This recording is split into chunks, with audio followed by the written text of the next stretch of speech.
Hi and welcome. My name is Susan Wilson. I'm the Group Vice President here with Informatica, and today I'm joined by Data and Analytics Leader, Yazhene Krishnaraj.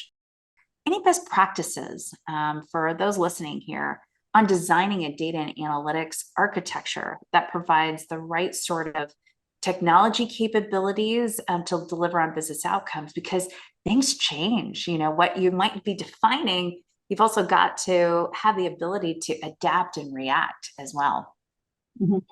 That's a great question. In fact, that's one of the biggest challenge all of us have, because what data analytics architecture is going to look like depends upon your holistic technology infrastructure, how old your business is, how old your systems are. Because in order for us to have a better data analytics capability, we may want to have a streaming capability. I have some instances where I can put the right architecture for streaming of the data, but the backend system does not support it, right?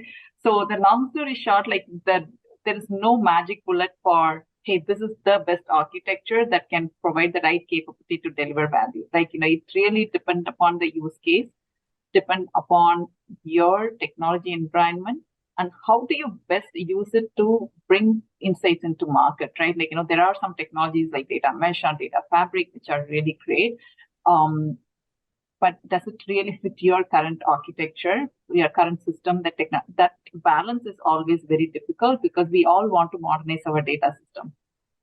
And that's a journey for everybody. How do we start thinking about modernizing, and how we are going to be thinking about your current environment, current systems that supports the data is the key. So from my perspective, really the best practice is definitely look for the right architecture from a modernizing the data, but don't lose track of, you have to deliver value continuously. So not just focus on, I'm going to bring this advanced technology, if that advanced technology is not able to get to the business value we want to deliver. There's always a balance. So there's no right bullet answer. What I'm learning is, it's going to be based on a particular use case and particular in the ecosystem that you have, and how do you optimize it for quickly delivering value and move towards modernizing your platform. I would love to double click a bit more, because you described, thinking about the modern architecture, but it's about picking out the right use cases and prioritizing it. Do you have best practice around how you prioritize those use cases? And create that roadmap that communicates how, because it's not a boil the ocean, we're going to do all of it. You're going to have use cases, you're going to have individual projects that eventually build up to, what the value realization is around, this roadmap. Do you have a best practice about how you prioritize those use cases and communicate it? Yeah, as I said, obviously we are always looking at the value, soft, hard, whatever value, but that's not the only way we roadmap it, right? Business may say, these are the 10, these are the hard benefits, that's great.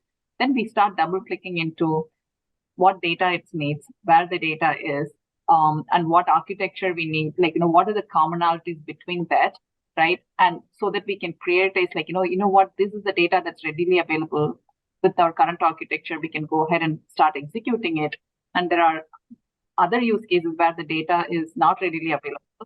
What are the additional work that we need to be doing, so we can be thinking about it, bringing a little later, right?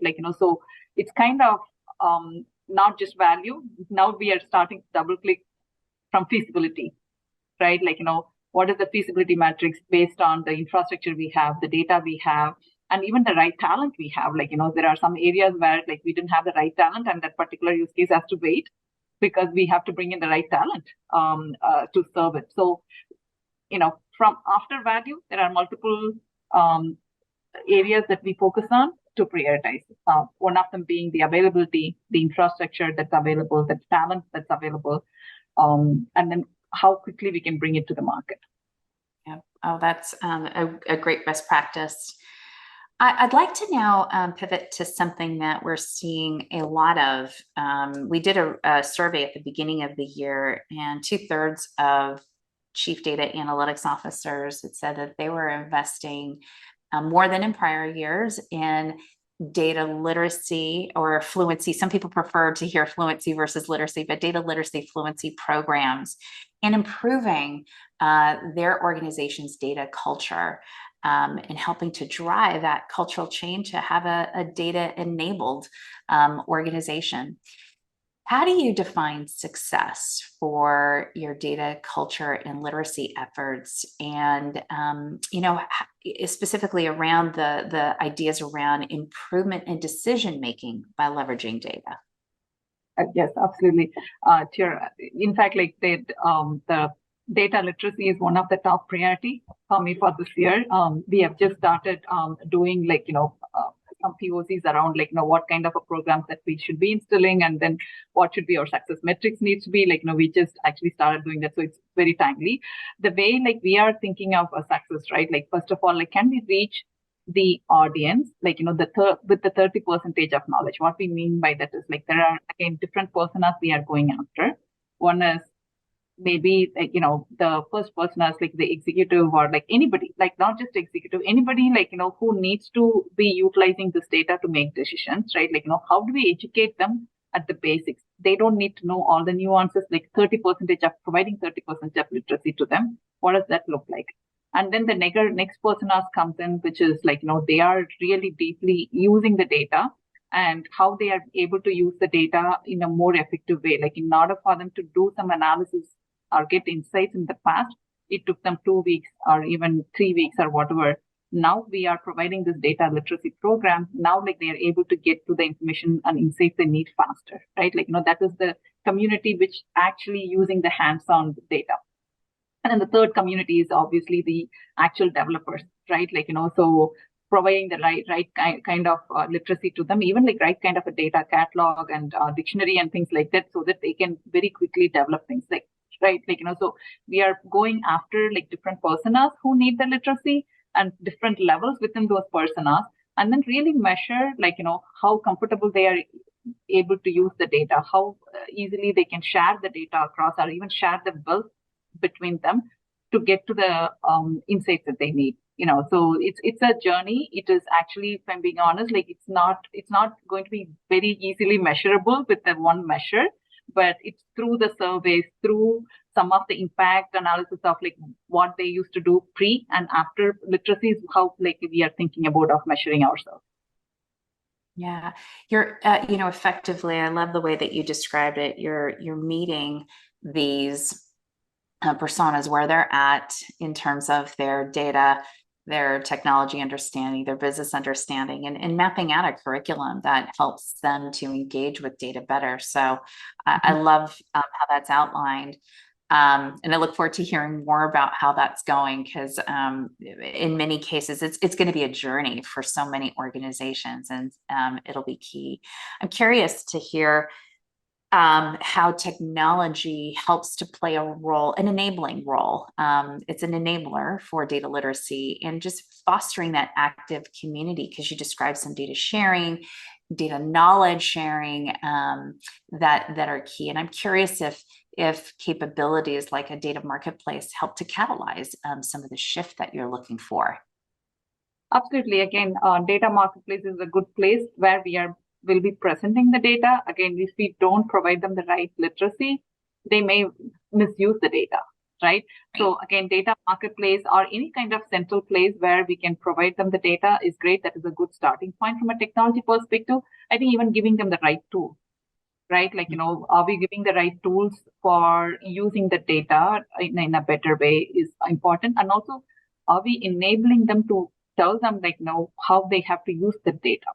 You can give them the data marketplace, you can give them the tools, but if they are interpreting something which is A as B and making wrong decisions, right? This is where we really have to come up with this data literacy skills about how to use the data, what exactly this particular data means, do's and don'ts, right? And so that they can interpret the insights correctly. That's going to be important, and that is, in a way, at least in our organization, is driven by technology teams, because historically we had centralized analytics team who had understanding of the data and business very well, so they understood how to handle the data. So now, as we are moving more towards the federated analytics, that's something that I'm trying to be very mindful of is predicting analytics is great, but let's make sure we have the right literacy program so people who are using it effectively. And as a technology team, we are playing a huge role in bringing the community of practice, sharing codes, sharing some results, sharing some of the things that we have in common,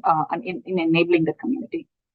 Yeah, Harleen, I enjoyed our conversation today, and I look forward to more time to engage with you to learn where you are progressing in the journey and more of the lessons learned. I've really enjoyed you sharing your perspectives today. And those for you listening as part of CDO Magazine, I want to thank you for listening. And also, if you'd like to hear more videos, you can visit cdomagazine.tech. This is Susan Wilson, Group Vice President of Informatica, and I want to thank you so much for listening today. Thank you so much, Harleen. Thank you, Susan.